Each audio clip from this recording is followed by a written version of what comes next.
sacerdote del clero diocesano de Montevideo, párroco de San Antonino en Montevideo.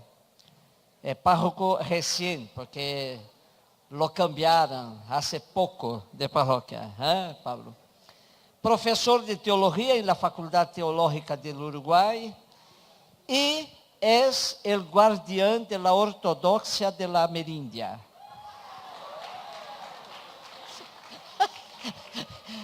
Sí, es integrante del equipo coordinador de Amerindia y que va a hablar para nosotros ahora la memoria generadora de Medellín. Pablo, muchas gracias. Vamos. ¿Está? No, toma ese.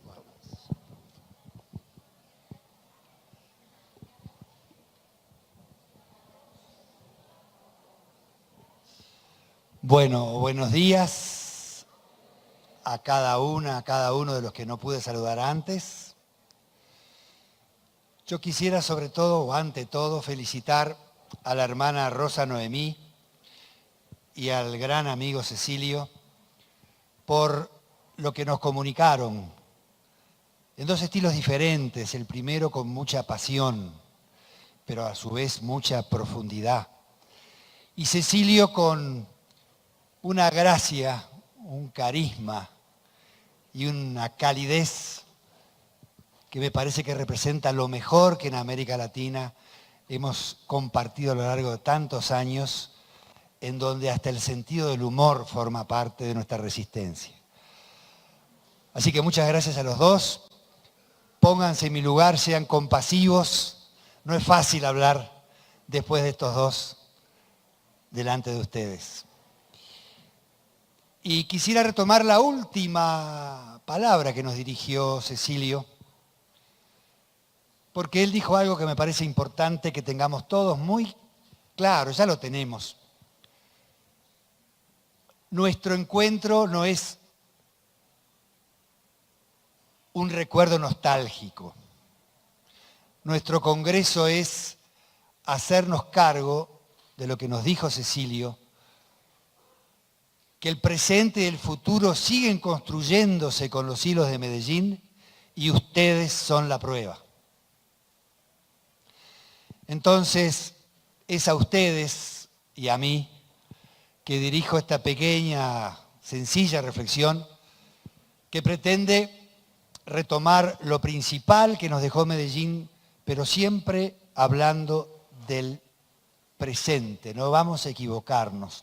No estamos hablando del pasado, estamos hablando del presente y cómo nuestro compromiso cotidiano está gestando un futuro diferente.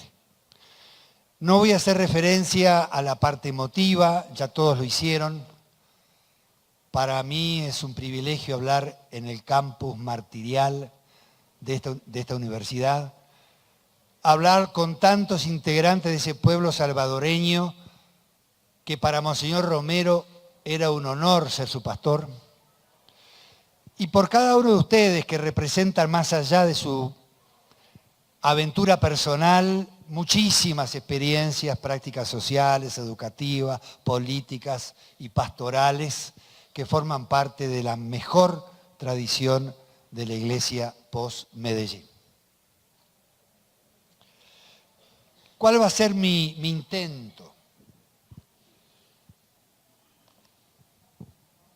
Voy a partir de lo siguiente. Me parece que los textos de Medellín, ustedes saben que Medellín no termina con una única formulación o redacción como sucedió en las conferencias posteriores.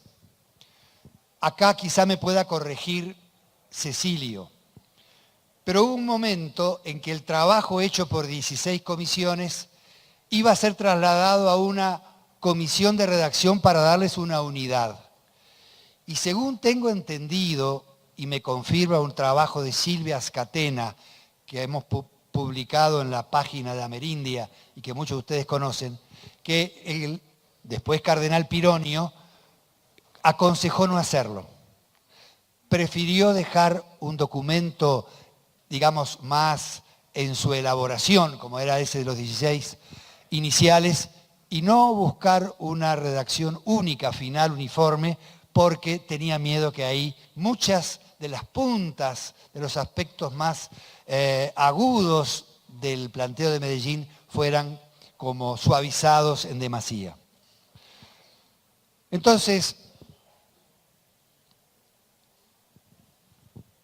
mi intento es ir más allá de los documentos finales, recorrer hasta las raíces mismas del encuentro de Medellín, para desde ahí sacar los hilos que nos permitan seguir tejiendo esta tradición de la que nos sentimos herederos y agradecidos. ¿Cómo pienso hacer para ir a la raíz, al origen, a la matriz de lo que fueron después las conclusiones de Medellín? Bueno, seguiré un cierto esquema que para que tengan una idea lo voy a decir así muy brevemente. Primero, marcar que Medellín forma parte de una comunidad narrativa, que es la comunidad eclesial. No somos una comunidad discursiva, somos una comunidad que encuentra en el acontecer y su narración las luces que permiten despertar lo nuevo. Somos una comunidad narrativa. Esa será la primera afirmación para ubicar a Medellín y a su memoria en algo que no es solo una nostalgia de un pasado más o menos glorioso. Lo segundo es mostrar que Medellín tiene un gran aporte que no siempre se ve, que no son solo sus documentos finales, es todo lo que podríamos llamar el proceso de producción de la conferencia, que forma parte de la mejor tradición de nuestra iglesia latinoamericana. En tercer lugar, mi intento será mostrar que la fidelidad de Medellín al concilio supuso un ir más allá, y en ese ir más allá encontrar como despuntando la acción del Espíritu en Medellín, en el más allá del concilio. Y por último, ver cómo ese más allá nos convoca y nos provoca a seguir construyendo con aquellos hilos que nacen en lo más hondo de la conferencia y que se entretejen con nuevos hilos que hoy el Espíritu sigue ofreciendo entre nosotros.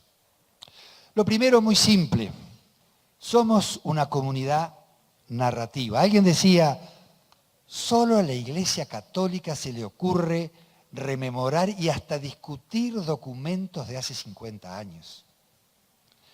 Lo que la Iglesia debería hacer es ponerse a tono con los avances tecnológicos, culturales, académicos, artísticos del mundo de hoy y dejarse de recordar documentos de hace 50 años. Por supuesto que tener esa visión tan ingenua del presente, como si todos fueran avances, se cae por su propio peso. Pero lo que me importa de eso, es decir, es que cuando nosotros hacemos memoria de algunos acontecimientos, estamos recogiendo el hilo fundamental de nuestra identidad desde el primer testamento hasta hoy. Lo que le da consistencia e identidad al primer testamento y al pueblo de Israel es que descubren un Dios diferente que se hace presente en la experiencia de liberación de la opresión de Egipto. Incluso los textos que el Antiguo o Primer Testamento tienen más doctrinales o más rituales, se fundamentan siempre en aquello que pasó. Volver a relatar lo que pasó es aguzar el corazón y la vista para seguir diferenciando lo nuevo de lo novedoso, para seguir descubriendo cómo despunta la acción del Espíritu en el hoy que nos toca vivir. Y esa memoria del Primer Testamento, memoria que una comunidad hace colectivamente propia, será también una memoria absolutamente novedosa en Jesús. Todos conocemos textos de cristología que hablan de Jesús y de su memoria subversiva o peligrosa. Nuestra identidad como cristianos es inseparable de ese Jesús histórico que nos comentaba Cecilio, que alguien preguntaba de qué se trataba, ¿verdad? Monseñor Romero en concreto. Yo voy a leer algo simplemente a título de evocación, que nos habla de qué memoria está hecha nuestra comunidad y nuestra experiencia de volver a contar lo que nos permite hoy construir el futuro. Es un texto anónimo, suponemos que de alguien creyente, pero que dice así, hablando de Jesucristo. Nació en una pequeña aldea, hijo de una mujer del campo. Creció en otra aldea donde trabajó como carpintero hasta que tuvo 30 años. Después, y durante 3 años, fue predicador ambulante. Nunca escribió un libro. Nunca tuvo un cargo público. Nunca tuvo familia o casa propia. Nunca fue a la universidad. Nunca viajó a más de 300 kilómetros de su lugar de nacimiento. Nunca hizo nada de lo que se asocia con grandeza. No tenía más credenciales que él mismo. Tenía solo 33 años cuando la opinión pública se volvió en su contra. Sus amigos le abandonaron. Fue entregado a sus enemigos e hicieron mofa de él en un juicio. Fue crucificado entre 2 ladrones, mientras agonizaba preguntando a Dios por qué le había abandonado. Sus verdugos se jugaron sus vestiduras, la única posesión que tenía. Cuando murió, fue enterrado en una tumba prestada por un amigo. Han pasado 20 siglos y hoy es para nosotros figura central de la historia. Factor decisivo del verdadero progreso de la humanidad. Ninguno de los ejércitos que marcharon, ninguna de las armadas que navegaron, ninguno de los parlamentos que se reunieron, ninguno de los reyes y jefes que reinaron, ni todos ellos juntos han cambiado tanto la vida del hombre en la tierra como esta vida solitaria. Cuando los cristianos hacemos memoria, es una memoria peligrosa, porque es una memoria que muestra la inconsistencia de grandezas consideradas tales por concepciones que diríamos idolátricas, ¿verdad? Que elevan a calidad absolutos los que son simplemente valores provisorios o relativos. Y la primera comunidad precisamente se encontró su núcleo precisamente en esa narración histórica y la volvió a narrar una y otra vez. Y a medida que se iba expandiendo nuevas culturas, sintió la necesidad de volver a narrarla. Y se fue haciendo así una memoria compartida en nuestra comunidad, que hoy es como el quicio de nuestra manera de ver la realidad. Todos sabemos, no podemos entrar ahora en eso, que después vendrán otros tiempos en que esa memoria peligrosa fue progresivamente perdiendo fuerza, diluida. Toda la etapa de la cristiandad es, un reiterado efecto de ese marginar la historia de este marginado, pero hoy estamos en otra etapa. Y Medellín fue capaz de insertarse en la mejor tradición de esa memoria narrativa y fue capaz de recuperar la capacidad reveladora de los hechos desde el primer testamento hasta su culminación en la Pascua de Jesús. Y por eso, cuando nosotros hoy hacemos memoria de Medellín, es porque lo necesitamos, para recuperar y volver a ser fecunda una y otra vez esa memoria peligrosa de la que Medellín forma parte para siempre. Una segunda afirmación después de este carácter narrativo de nuestra identidad y es: Medellín, no tenemos que olvidarlo, es un documento fundacional. Ese gran historiador que es Beoso, que le mandamos un saludo de acá porque está muy enfermo, dice: con Medellín nace la iglesia con rostro latinoamericano caribeño. Con Medellín hay un acta de nacimiento de una manera de vivir la fe que se integra en el cauce de la mejor tradición universal de la iglesia, pero que tiene rostro propio.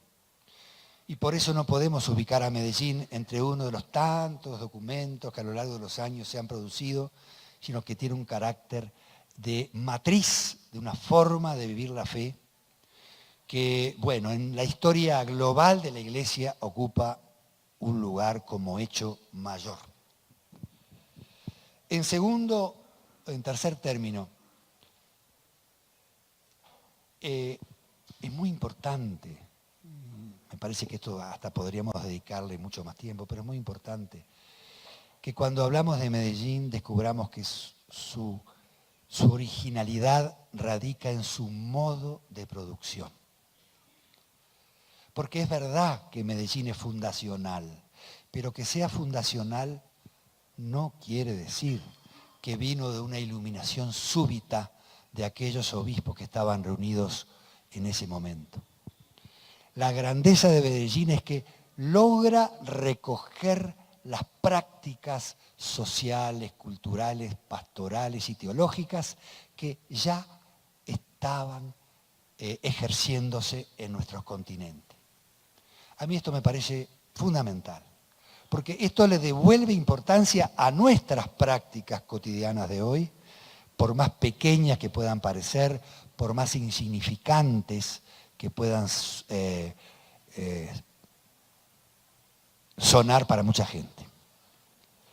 Medellín fue lo que fue porque recogió lo que el Espíritu Santo había estado gestando en las prácticas sociales, pastorales y teológicas, como ya se dijo, que tiene que ver con las comunidades eclesiales de base, que son previas a Medellín, con la reflexión que después se llamará Teología de la Liberación, que es previa a Medellín, con la educación popular, que es uno de los grandes aportes de la cultura latinoamericana al mundo, que es previo a Medellín, y Medellín lo que hace es la capacidad de recoger el valor profundo de esas prácticas para exponerlo al conjunto de la iglesia nuestra. Esto no tenemos que perderlo de vista. No fue una iluminación de improviso de un grupo de obispos que ciertamente eran muy lúcidos, muy inteligentes y muy comprometidos, pero que lo que supieron hacer fue recoger de las prácticas cotidianas de los cristianos y del pueblo en general lo que ellos van a elevar a propuesta para el conjunto de la iglesia. Y nuestro querido Monseñor Partelli de Montevideo, en un testimonio que hace sobre Medellín, le preguntan: bueno, ¿y dónde está el programa de Medellín para nuestra iglesia? Y con mucha lucidez, y aquí hago todo el arco hasta el final, Partelli dice: no, es que esto no termina en un programa. Lo que hace Medellín es una serie de propuestas que nos desinstalan, nos obligan a todos a volver a ser creativos, nos reconocen los capaces de darle un nuevo rostro a la iglesia. Y yo me acordaba de una frase que me llegó muy hondo, de una latinoamericana laica que estaba al frente de una comunidad de hispanos en Estados Unidos, y aquí tenemos a un representante. Dice: a mí lo que me cuesta es funcionar en base a programas. Estamos acostumbrados en América Latina a funcionar en base a procesos. Y a mí esto me parece muy fundamental, porque actuar por programas es decir que hay algo que ya está decidido y solamente debe aplicarse, y eso es lo que nos da seguridad. Y actuar por procesos es hacerse responsable de recoger, sí, la memoria, de tener programación para algunas cosas, sin duda, pero saber que eso es nada más que parte de un proceso que siempre consiste en aprender de todo y de todos.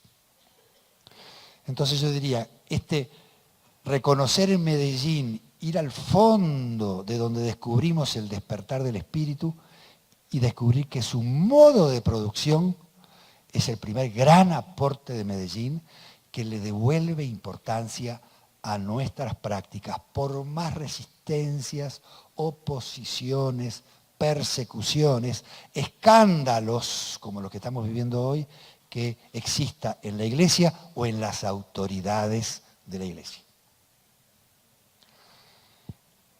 Recoger este modo de producción, que internamente, gracias a Marins, tendrá su versión en el famoso ver, juzgar, actuar, que luego agregará el valor y celebrar, nos lleva a mi planteo, digamos, siguiente, que es, se ha dicho que Medellín intentó acoger la novedad del Concilio Vaticano II. Y es así. Solo que al acogerlo a la luz del contexto y de las prácticas que quiso tener presente, Medellín fue más allá del concilio. Y en ese más allá del concilio, no en una recepción mecánica, es que yo descubro también ahí esa veta de la novedad del espíritu que asoma y que hoy tenemos que retomar. No tenemos que retomar documentos entendidos como programas. Tenemos que retomar el proceso que hizo posible en ese momento esos documentos y que hará posible otros iguales o mejores en el futuro. La primera cosa del concilio que Medellín quiso recoger, que viene de la vieja Gaudium Spes, es superar el ensimismamiento de la iglesia, el narcisismo de la iglesia, la autorreferencialidad de la iglesia de la que habla el Papa Francisco. Y volver a poner en el centro lo que tiene que estar en el centro, la acción de Dios en la historia, lo que Jesús llamaba el reino. Descentrarse de sí misma y no preocuparse tanto, ni sentirse tan ultra responsable de construir el mundo nuevo. Acompañar la construcción del mundo nuevo que Dios ya está gestando. En este desensimismarse, en este volver a centrarse en la acción de Dios en el conjunto del cosmos y de la humanidad, Medellín da un paso más. A mí me gustaría proponerlo hoy. Ellos no lo hacen mirando desde afuera. Ellos se hacen cargo de que son parte de esa realidad que han estado elaborando como realidad de injusticia, de marginación, de exclusión, de pobreza, también de resistencia y fuerza histórica de los pobres. Y en este momento que está viviendo nuestra iglesia, yo diría, si Medellín fue capaz de ser parte de la solución, es porque esos obispos se consideraron primero parte del problema. Y pienso que la iglesia lo que está viviendo de hoy y necesita es autoridades, obispos, pastores, servidores, que antes de hablar se sientan parte del problema. Y en Medellín es clarísimo, dice, nos llegan quejas de obispos, sacerdotes, religiosos, que viven como los ricos y son aliados de los ricos. Y tenemos que hacernos cargo de eso. Nosotros somos parte del mundo viejo que tiene que cambiar. Y a mí me parece que eso le da a la conferencia de Medellín una credibilidad y una fecundidad que es lo que hoy tenemos que recuperar. Para sentirnos que estamos colaborando con tantos otros actores sociales en la transformación y humanización del mundo, creo que lo primero es sentirse parte del problema. Que nuestro ver, juzgar, actuar no sea desde quienes analizan asépticamente y desde fuera lo que pasa en los demás. Yo por eso siento, hablando desde el corazón, como decía Cecilio, una gratitud enorme de estos obispos que tuvieron la sencillez y humildad de ir más allá de descubrir a Dios en la realidad como indica el concilio. Se sintieron parte de esa realidad, tanto en sus aspectos negativos como en los positivos. Y por eso su magisterio no está configurado desde las alturas, sino desde el codo a codo con el conjunto del pueblo.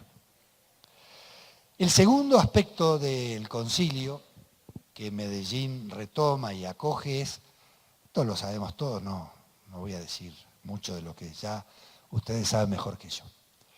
Se termina con esa imagen de una iglesia unitaria, uniforme, centralizada, y se le devuelve a las iglesias locales el valor teológico que tienen. Cada una de nuestras iglesias locales no son una sucursal de la gran iglesia que recibe consignas para aplicarlas. Es la iglesia entera funcionando en un lugar. ¿Estamos de acuerdo? Bueno. Si no me pellizca y me dice, Pablo, por ahí no va. Es la iglesia toda en un lugar, que es la única que existe, porque no hay ninguna iglesia que no exista en algún lugar. La misma iglesia de Roma es la iglesia toda en un lugar, con un rol, un ministerio propio, no vamos a discutir eso ahora. Pero eso le devuelve creatividad, le devuelve, yo diría, capacidad de iniciativa. Y por eso se ha dicho, basta con repetirlo, que en Medellín la iglesia latinoamericano-caribeña deja de ser iglesia reflejo para ser iglesia fuente. En este acoger la novedad de la iglesia que se gesta a partir de iglesias locales, que son toda la iglesia, no una parte, toda la iglesia en un lugar y que por lo tanto tiene una voz propia, no pide permiso, hay un factor que me parece fundamental. En Medellín los obispos pierden la vergüenza de no ser como ellos. Esto es muy importante para nosotros también. Hasta el acontecimiento de Medellín, durante siglos, la iglesia latinoamericana sintió su minoría de edad, sintió su ser dependiente, sintió su nunca vamos a llegar a ser ricos en cultura, en aportes, en teologías, en demás como ellos. En Medellín los obispos reconocen que la pobreza tiene una riqueza diferente que la riqueza no tiene. Y se sienten que tienen que volver a ser ellos mismos y volver a descubrir a Dios en las raíces de sus propios pueblos pobres para poder dar al mundo lo que el mundo necesita. Y por eso hay una frase, yo sé que aquí hay varios italianos, así que voy a animar a citarlo, de un teólogo europeo, que desde Europa, Ernesto Balducci, desde Europa dijo una cosa muy linda. Dijo, estamos después de Medellín asistiendo a la vuelta de las carabelas. Ahora desde las Indias Occidentales vuelven indígenas, afrodescendientes y demás a evangelizarnos a nosotros que somos la iglesia antigua. Y hoy podríamos decir que eso sigue siendo verdad también de África y de Asia, que hoy están aportando en Europa lo que la propia Europa no puede, a pesar de toda su riqueza que tanto agradecemos, no puede gestar dentro de sí misma. Entonces, volver a viajar en las carabelas en un sentido inverso, que es perder la vergüenza de no ser como ellos, es el título de un libro de Galeano, de Eduardo Galeano, me parece que es otra cosa que tenemos que, no para ser mejores ni más que nadie, no para otra vez sentir que estamos disputando el centro, no. Es para sentir que necesitamos hablar desde el centro para hablar desde el Evangelio. Y que el centro muchas veces, la historia de Francisco lo vuelve a repetir, tiene que lidiar con demonios que, bueno, hacen muchas veces muy frágil su propia situación. El tercer aspecto, el primero era superar el ensimismamiento y sentirse parte del problema. El segundo, reposicionar el valor de las iglesias sujeto, como las iglesias locales, perdiendo la vergüenza de no ser como ellos y revalorizando lo propio. El tercero es el tema, ya lo dijo Cecilio, el tema de los pobres. Todos sabemos que la solidaridad con los pobres acompaña toda la peripecia de la iglesia. No van a ser en Medellín, a Dios gracias. en la historia de nuestras iglesias, de nuestras congregaciones, de nuestros mártires, de nuestros misioneros. Hay infinidad de historias de solidaridad con los pobres. ¿Qué es lo nuevo de Medellín? Es que esa solidaridad ya no es un aspecto más entre otros, se coloca en el centro del seguimiento de Jesús, de la memoria peligrosa y subyugante, como dirá González Faust, de el Jesús que, como recién leíamos, vivió como vivió. Poner al pobre en el centro, no solo como víctima, sino recogiendo la fuerza histórica, los valores culturales, las sabidurías subyugadas que encierran en su dolor, en su resistencia y también en su fiesta y alegría la sabiduría de los pobres. Colocar en el centro del reino de Dios, del seguimiento de Jesús y de la iglesia, lo que en la iglesia siempre había tenido muchas expresiones históricas muy, pero muy valiosas. Alguien me decía, pero para vos la iglesia empezó en Medellín. No, no empezó en Medellín. Pero yo me animaría a decir, y acá convoco a los historiadores, que es el primer documento en la historia de la Iglesia Universal que coloca al pobre en el centro. No para sustituir a Dios, sino para hacerlo portavoz de la voluntad y de la presencia de Dios. El mundo nuevo está escondido en lo que está reprimido en la vida de los pobres. Y mientras eso no sea liberado, no va a haber mundo nuevo. Y eso lo descubrimos gracias a lo que hizo Medellín. Pero agrego una cosa, y ya, no sé, tú me avisas, puedo ir terminando, pero agrego una cosa.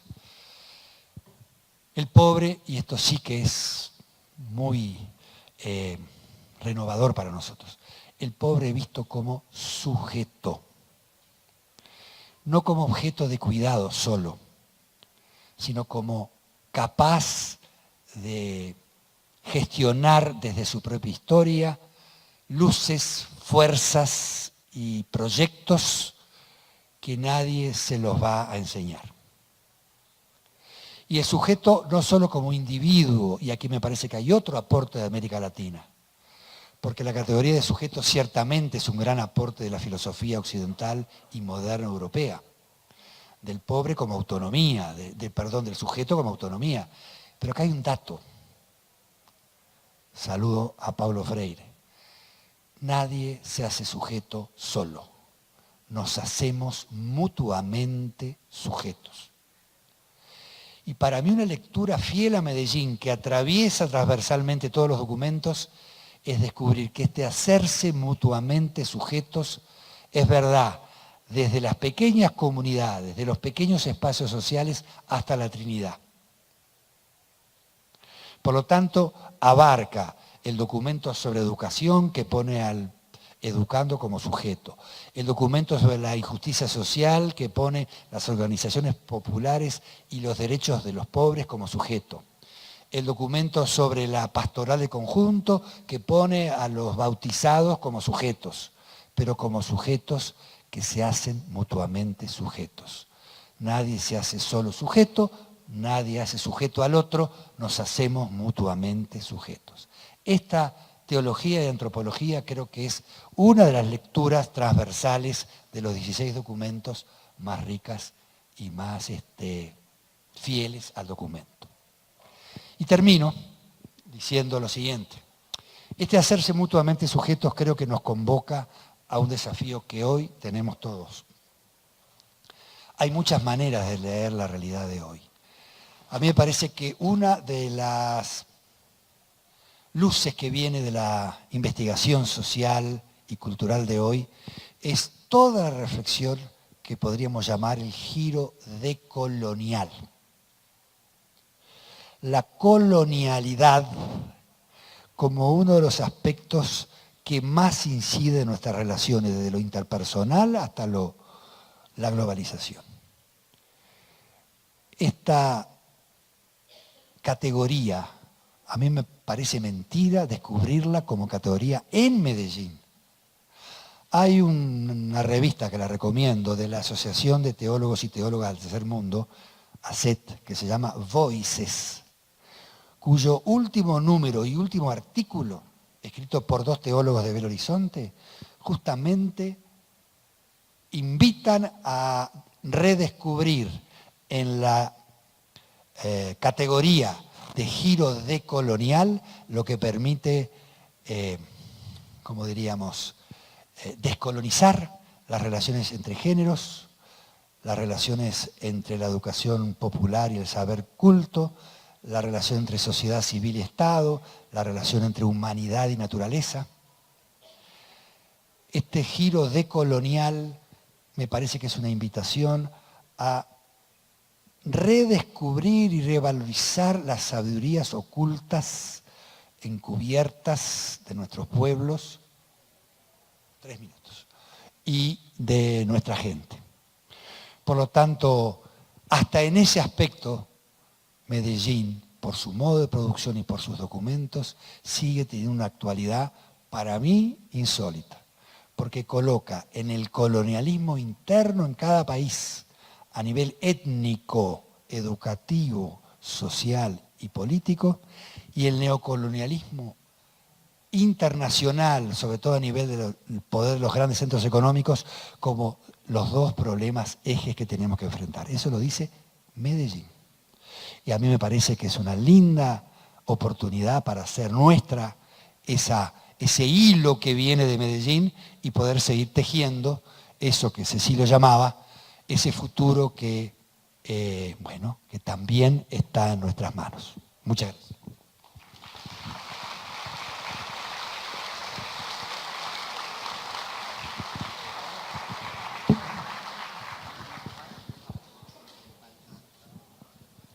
Bueno, nosotros queríamos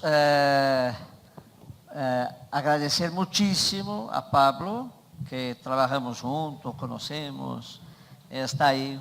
Muchísimas gracias por todo su trabajo junto con nosotros, por su aporte también hoy. Y ahora tenemos, no sé si es posible, pero 2 reacciones sería posible. Si fuera muy corta, muy así, muy puntual. Entonces, sí, vamos a ver.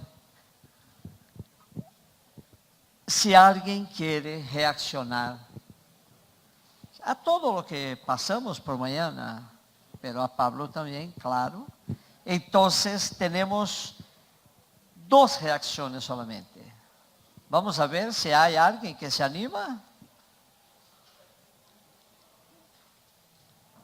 Buenos Pronto. días. Presenta, sí. Buenas tardes, me dejó muy impresionada, lo felicito. Homologar el trabajo de las comunidades eclesiales de base como modo de producción nos lleva a cuestionar acerca de las categorías. Primero, la acumulación. Segundo, las relaciones entre los humanos, la dialéctica entre la producción y el individuo. A mí me gustó mucho la figura. ¿Cómo podemos hacer, digamos, del marco teórico de un modo de producción a ese trabajo de hormiga, digamos, que hacemos en las comunidades? Muchas gracias. Su nombre y su país. Mi nombre es Milton Moreira, yo soy salvadoreño. Ah, muy bien, gracias. Tierra de Romero. ¿Otra reacción? ¿Quién? Acá. Solo 2, porque no hay tiempo para más. Una lástima, pero... Después tenemos el conversatorio. Sí, es muchísimo puntual sobre una expresión que Bonavía usó. Ha dicho la iglesia toda funcionando en las iglesias locales. Me parecería más adecuado decir la iglesia toda existiendo y actuando en cada iglesia local o particular, solo. Gracias. Antônio Almeida, Paraná, Brasil. Bueno, ¿usted quiere reaccionar a eso? ¿No? Simplemente corroborando lo que decía aquí el hermano, yo creo que la convicción básica que hay detrás de ese modo de producción es que el Espíritu está gestando el mundo nuevo desde dentro de las realidades que compartimos y que ese funcionamiento se hace visible en comunidad cuando nos vamos reconociendo capaces de lo nuevo unos a otros. Yo voy a decir una sola anécdota de Monseñor Méndez Arceo, saludo a los mexicanos. Cuando un día estaba en México le preguntaron, pero usted apoya comunidades revolucionarias, las comunidades eclesiales de base. Y todos pensaban que se iba a defender y decir, no son revolucionarias, por favor. Y él dijo, sí, sabe que son revolucionarias, pero fíjese, no tienen armas, muchas veces no saben leer, no leen las noticias de todos los días, no tienen recursos económicos ni reconocimientos oficiales, pero tienen una cosa. Cuando se juntan en comunidad, cada uno se transforma por primera vez en su historia en autoridad para otro. Esa persona que está acostumbrada a llegar último, a que nadie lo escuche, a ser invisible, descubre que lo que él vive y sufre y goza de la vida puede ser iluminador para otro. Ahí empieza nuestra revolución. A mí me parece que eso es así. Entonces, muchas gracias a Pablo.